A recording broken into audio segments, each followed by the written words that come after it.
Hali gani mtazamaji wa Gift Online TV, ni kukaribisha kutangaza makala ambacho kiko mbele yako kwa siku hii ya leo. Beki wa Simba Rushaine amekiri kuwa kuondoka kwa aliyekuwa kocha wa timu hiyo Fadul Davis kumemletea changamoto kwa wachezaji kadhaa akiwemo yeye pamoja na kiungo Neo Maema, hasa kutokana na mabadiliko ya mazingira ndani ya kikosi.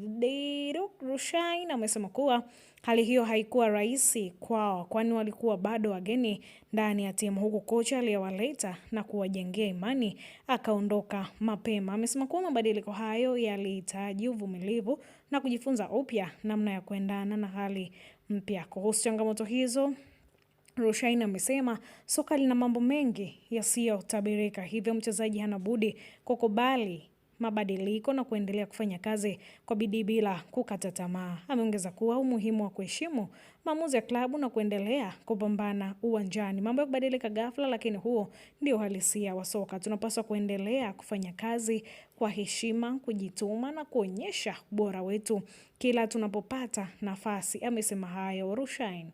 Kwa sasa Simba ipo chini ya kocha mpya Steve Barker, ambaye amechukua jukumu la kukiongoza kikosi hicho kuelekea malengo yake ya msimu huu katika kufanya mabadiliko. Mabadiliko hayo yamehitaji wachezaji kuzoea falsafa mpya ya ufundishaji pamoja na mbinu tofauti za kimichezo. Licha ya changamoto za mabadiliko ya benchi la ufundi, wachezaji wa Simba wamesema dhamira yao ni moja tu: kuhakikisha timu inafanya vizuri katika kila mashindano na kurejesha furaha kwa mashabiki wao katika kila ambacho kinaheshimiwa. Sio tu kwa mashabiki, lakini pia kwa uongozi na kwa wachezaji kwa ujumla. Kinachotakiwa ni kurudisha furaha, kurudisha tabasamu, kurudisha mategemeo tena ya upya katika kuboresha kikosi cha Simba Sports Club.